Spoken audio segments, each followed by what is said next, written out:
തിരുവോണത്തിനും ആശുപത്രികളിലെ പൊതിച്ചോറ് മുടക്കാതെ ഡിവൈഎഫ്ഐ.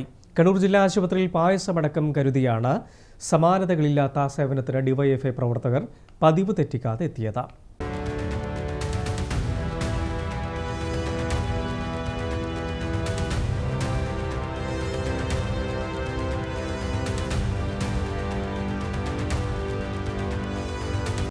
ആ പതിവ് ഡിവൈഎഫ്ഐ തെറ്റിച്ചില്ല. തിരുവോണമായാലും ഏറ്റെടുത്ത ദൗത്യം കടുകിട തെറ്റിക്കാതെ ആ യുവത നിറവേറ്റി. ആശുപത്രികളിൽ ഉച്ചക്ക് പൊതിച്ചോർ എത്തിക്കുന്ന ദൗത്യമാണ് തിരുവോണത്തിലും പതിവ് തെറ്റാതെ നടന്നത്.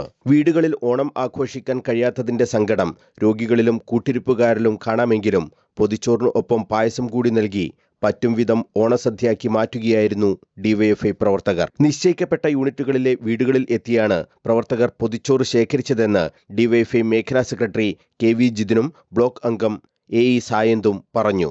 2017 മുതൽ ഡിവൈഎഫ്ഐ തിരുവനന്തപുരത്താണ് പൊതിച്ചോറ് വിതരണം ആരംഭിച്ചിട്ടുള്ളത്. അതിനുശേഷം കേരളത്തിലെ വിവിധ ജില്ലാ അതുപോലെ താലൂക്ക് ഹോസ്പിറ്റലുകളിൽ പൊതിച്ചോറ് വിതരണം ചെയ്യുന്നുണ്ട്. ഏകദേശം 8-9 വർഷത്തിന് മുകളിലായി ഡിവൈഎഫ്ഐ ഇതുപോലെ എല്ലാ ദിവസവും മുടങ്ങാതെ ഉച്ചഭക്ഷണം രോഗികൾക്കും അവരുടെ കൂട്ടിരിപ്പുകാർക്കും വിതരണം ചെയ്യുന്നു. ഇന്ന് തിരുവോണമായതുകൊണ്ട് തന്നെ നമ്മൾ പായസവും നമ്മുടെ ചോറിൻ്റെ കൂടെ രോഗികൾക്കും കൂട്ടിരിപ്പുകാർക്കും വിതരണം ചെയ്യാൻ വേണ്ടി നമുക്ക് സാധിച്ചിട്ടുണ്ട്. ഇന്ന് ഡിവൈഎഫ്ഐയുടെ മാവിലായി ഈസ്റ്റ് മേഖലാ കമ്മിറ്റിയാണ് ഇന്നിവിടെ പൊതിച്ചോറ് വിതരണം ചെയ്യുന്നത്. എടക്കാട് ബ്ലോക്ക് കമ്മിറ്റിക്ക് കീഴിലുള്ള മാവിലായി ഈസ്റ്റ് മേഖലാ കമ്മിറ്റിയാണ്. മാവിലായി ഈസ്റ്റ് മേഖലാ കമ്മിറ്റിയാണ് തിരുവോണ നാളിൽ കണ്ണൂർ ജില്ലാ ആശുപത്രിയിൽ പൊതിച്ചോർ എത്തിച്ചത്. 5 വർഷത്തിലധികമായി ഡിവൈഎഫ്ഐ പ്രവർത്തകർ മുടങ്ങാതെ ഈ പൊതിച്ചോർ വിതരണം നടത്തിവരുന്നുണ്ട്.